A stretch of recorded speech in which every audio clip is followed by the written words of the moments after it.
everyone, my name is Sam and thanks for checking out this video. Make sure to hit the subscribe button down below, hit the little bell notification, and give the video a thumbs up. As always, I want to talk about the books that I read this last week, and I had a great reading week. I read so much, and I'm really happy with that. I think I ended up 5 books, and then I also read an audiobook. Or listen, whatever word you want to use there. So, let's talk about it. So the first book that I read this week was Parsnip Butter by Litsy. This was a reread for me. I think I read it, I want to say, around February or earlier. I actually don't own a physical copy of this. I borrowed it from the library last time, and I just had the sudden urge to listen/read it. So, I've got the audiobook online, just listened to it on audiobook, and it is so funny. If you don't know, Litsy is a comedian in the UK, and he does a lot of customer service trolling, and that was his story, so he just goes over them. I think my favorite one in this was him trolling his landlord and about the foxes, and he makes up so many fake names to start to send funny emails. So if you like any of that sort of stuff, highly recommend it. The audiobook's read by the author as well, so it's really good. And yeah, I absolutely love this book. I'm going to continuously reread it when I don't want to pick me up or just in need of a really good laugh because it's so funny. And I love foxes now, and if you read the book, you will understand why. And yeah, so I give it a 5 out of 5 stars. Highly suggest it. Then I picked up Ash Princess by Laura Sebastian. This is the first book in the, I believe it's supposed to be called the Ash Princess trilogy. It's going to be a trilogy, and I absolutely ended up really liking this one. I think I ended up giving it a 5 out of 5 stars, or a 4.5 out of 5 stars. Really enjoyed it. So our main character is Theodosia. She is kind of a prisoner. Her mother was the queen of this realm, but when she was younger, it was taken over, and she's kind of kept as prisoner by the new rulers. And when her people who rebel, in the community, they're basically all slaves. When they rebel, she bears the brunt of it. She gets whipped and abused. And it starts off with her being forced by the current king to kill her father. And that's the last shred of family she has, and she thinks, the rebellion is done, because she asks him, is there anyone else coming? And he says no. But I mean, that's the very beginning of the book, so you can guess that that is not really true. So it talks about, her relationship with the king's daughter, who you think they're best friends, but that kind of gets challenged quite a bit. And then she starts meeting these rebels and developing, she has these powers, obviously, Ash is fire versus, the kingdom. And, you see her being abused physically and just socially by the current system, and it's really angering. But she gets this whole plot set up and, to leave and escape, and things go down. And I'm really excited for the sequel, Lady Smoke. Just based on the title, I'm hoping they're going to start using them powers, because it's really kind of introduced, but the powers aren't used so much in this book, so I'm really curious to see how that goes. Really enjoyed the writing. The romance, I find romances are very cop-outy in a lot of ways, but I actually didn't mind it in this one, and I love seeing the change of Theodosia and see how she kind of learns and starts aligning herself with people when she,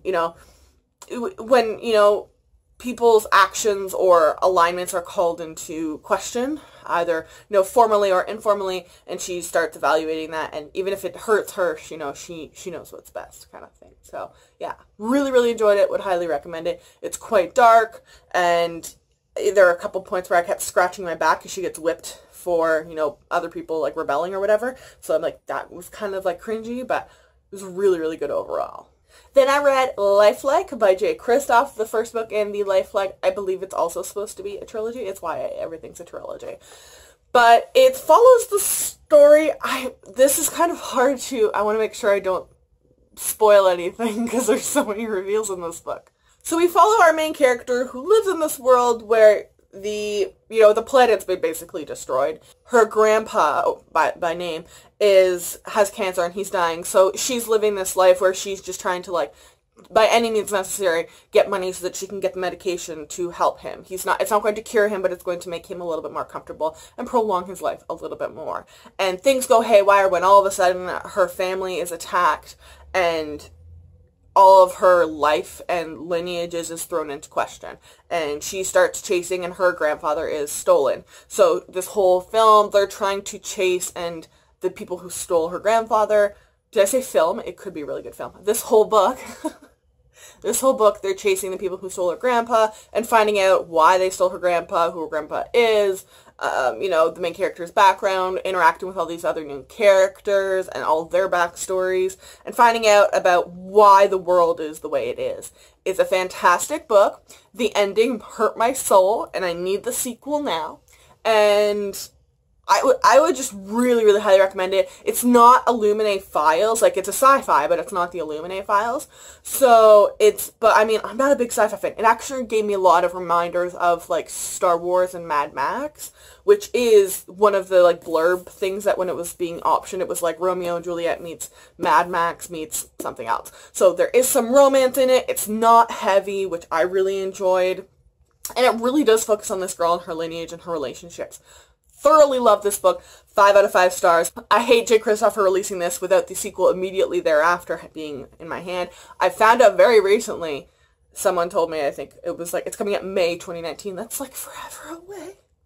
I loved it so much that this is the ARC, and I went and bought a physical copy the other day.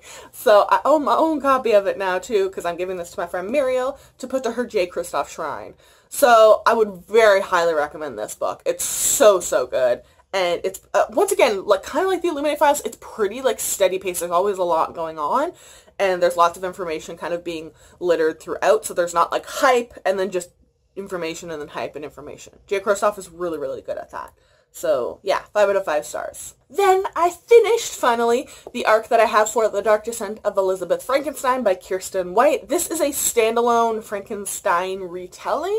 I don't know if retelling is the right word. I haven't actually read Frankenstein itself, so I don't know. I don't know exactly what I'm comparing this to. But I actually thought this was really interesting at the back, though. It says 2018 is the 20th anniversary, or sorry, is the 200th anniversary of Frankenstein, which is kind of a cool thing to know. Frankenstein is, like, so, like, prevalent still in our culture. Everyone knows what Frankenstein is, right? So this is a standalone novel, or it follows our main character Elizabeth, who is, it's kind of explained that her father was, like, noble in some country and had lots of money, but he was a political, kind of, for political reasons, was kind of, like imprisoned and kind of died, and the wife, Elizabeth's mother, died in childbirth, so she is left to some, like, orphanage, and she is all of a sudden, this life in the orphanage is not great. She's constantly abused, and she constantly has to run away, and then finally, one day when she's quite young still, I think she's like 6 or 7, or maybe a little bit older, but still, like, maybe preteen, I don't even think pre-teenage, but some woman comes to the orphanage, shelter, whatever you want to call it, and is looking for a friend for her son. And her son is quite odd, and they don't know exactly how to deal with them. So they pick Elizabeth. Elizabeth goes to the manor, meets him, and things kind of develop from there. And we switch back and forth between her flashbacks to present-day time. And in present-day time, she's trying to find Victor. Victor is the boy that she was kind of supposed to be friends with. And Victor is now college age, and he's left for college to, like, kind of the nearest by city, and he's kind of cut off contact. They don't know what's going on, and Elizabeth is trying desperately to keep her position in the household, because if not, she's homeless and has no job, and no job experience, and no money. So she runs to the nearby town with kind of one of her helpers, Justine, and trying to find Victor, and they go through, you know, a couple, like, breadcrumbs along the way, and so they find Victor. And along this way, all the time, we're finding out that there's another friend that Victor and Elizabeth were really close with, that there's been a falling out, and you don't know exactly why. And you also kind of see how Elizabeth has placed herself in this household to make herself an essential, and that the family could not think of getting rid of her. However, Victor is now grown up, she doesn't like dealing with the younger kids, and Victor's mother has died. So she's feeling very threatened, and things develop from there. There is some romance in here, not a ton. I don't know that it's a romance so much as there is a relationship, which is like a romantic relationship, but it's not. And I actually thought the tone was really, really fun. I didn't really like, well, let's be honest, I DNF'd and I Darken, which is Kiersten White's, like, big book series that, like, in the last couple of years. I didn't like it, so I wasn't totally sure about this one, but I really liked the writing and the tone of this book. I haven't read Frankenstein, and I didn't finish And I Darken, but it's a dark tone. It's got some horror feels. However, I am someone who doesn't really like horror, so it didn't go like, totally off the deep end, like, thriller bloody or anything like that. But I thought it was really interesting. It definitely paid some homage to the Frankenstein, based on just what I know about Frankenstein. My only kind of meh that brought it down to like a 4 stars was the ending. It felt very scrambled, almost like Kirsten White maybe handed it in, and then they were like, but there's no ending. She's like, oh shit, yeah, maybe I should, alright, and finish it in one chapter. It just didn't fit the tone or the pace of the rest of the book. It kind of left it open-ended, where I'm not totally sure who, if someone lived or died, which I guess is kind of good, but it was just like the whole ending just seemed very scrambled and like a last second thought added. So for that reason, gave it a 4 out of 5 stars. And then I read Furyborne by Claire Legrand. This is going to be a hard one to explain. A, because it's like, oh, I thought it was way longer. It's like 500 pages alone. But it's very difficult to explain. So there's 2 POVs. You have Riel, who is the best friend of the heir to the crown in like 1000 AD, we'll say. And then we have this other perspective from Eliana? Yeah, Eliana, who's like 2,000 years in the future from Riel. And they're connected, you just don't know how. Eliana is kind of like an assassin for hire, and people in her timeline are stealing girls, and her mother is stolen. And so she, along with some other kind of like sketchy-ish characters, almost like a kind of a Six of the Crows kind of feel with that, but not quite as funny, I don't think, work together to try and find these women, as well as they are trying to return one of the kind of heir princesses from the only free kind of kingdom left in the world back. She was in Eliana's kingdom, kind of snooping as a spy, and they need to get her back because they found out that her kingdom is under attack. So there's lots going on in this book. I didn't totally love the romances, but I understood the purpose of them. There's definitely a purpose of them. So I felt like they were super, super cheesy. However, one of the characters is that kind of a character where it made sense. So, like, it's not my kind of a romance, but it was used properly in this book. I can respect that. There's lots of magic, and it's not totally, like, there's lots going on magic-wise, and not all of it is explained, but, like, you kind of know what's going on. It's very difficult to explain. I don't want to say anymore because I'm going to start spoiling it. But, like, there's this magical element, and that's what Imperium is, and that's what the trilogy is called. So, I'm really, really curious to see where the sequels go, because there is a big prophecy. There's lots of prophecy used in this one, and I really, really enjoyed, like, the way it's used and how often it is used. And so, we find out a part of the prophecy through both of these timelines. Like, you connect the dots yourselves, but there's still a big open end now of, like, who is the other? Like, what is... There's the prophecy, there's supposed to be 2 queens, one of this element and one of that element. We thought this one was of this element, and we thought this one, but we don't know. So, I need to know. I really do. I need to know. Yeah. I think I'd give this a 4.5 or 5 out of 5 stars. And last but definitely not least, I did a reread of The Gentleman's Guide to Vice and Virtue by Mackenzie Lee. This is the first book in, I've seen it as several different series titles. First, I think it was Guides. Now I think it's called the Montagues Siblings series. So I don't know if it's supposed to be more than a duology, but the sequel, His Sister's POV, The Lady's Guide to Petticoats and Piracy, comes out later this summer? I want to say in July. I'm not totally sure though. Don't quote me on that.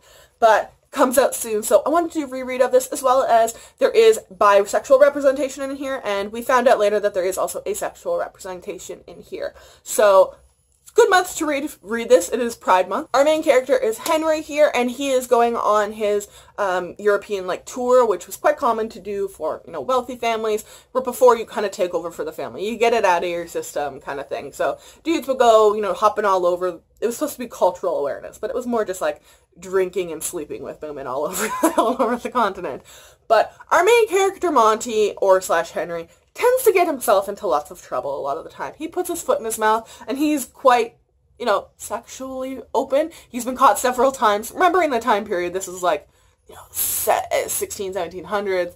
He's been caught a couple times with boys and a couple times with ladies. So his father warns him that if you are caught doing anything with men, but anything alone, you're cut off. And his mom actually just had a baby son. So he knows that his dad can actually cut him off because there's someone else to actually take it in. So whilst going on this tour, the sister is brought along as well because they're supposed to drop her off at her finishing school. And his sister is not super crazy about that. She likes books. She's very smart. She's interested in learning, not going to finishing school.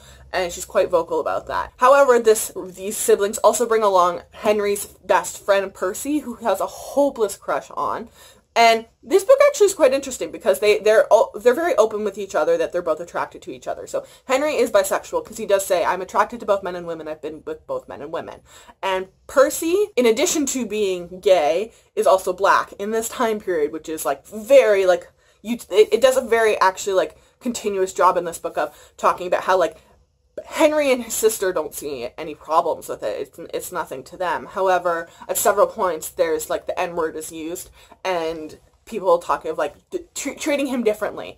And Henry starts realizing, like in his closed worldview, that everyone doesn't treat Percy the way that Henry steals something, and it just sends this whole trickle effect going on. So in addition to the romance, in addition to his sister trying to like avoid going to the finishing school, we find out that Percy is sick, and there's also an elixir of life kind of thing. So lots goes on. You visit tons of different places. They spend an awful lot of time in France as well as like Barcelona kind of area. So lots goes on, and you know, family relationships are really kind of the key focus of this. But I absolutely loved this book. It's so much fun. I'm so excited for the sequel. 5 out of 5 stars. So those are all of the books that I read this week. Let me know in the comment section down below if you've read any of these and what you thought, as well as let me know what you read this week. I would love to hear. Make sure to check the description box down below for links to all of my social media. If you follow me, I will follow you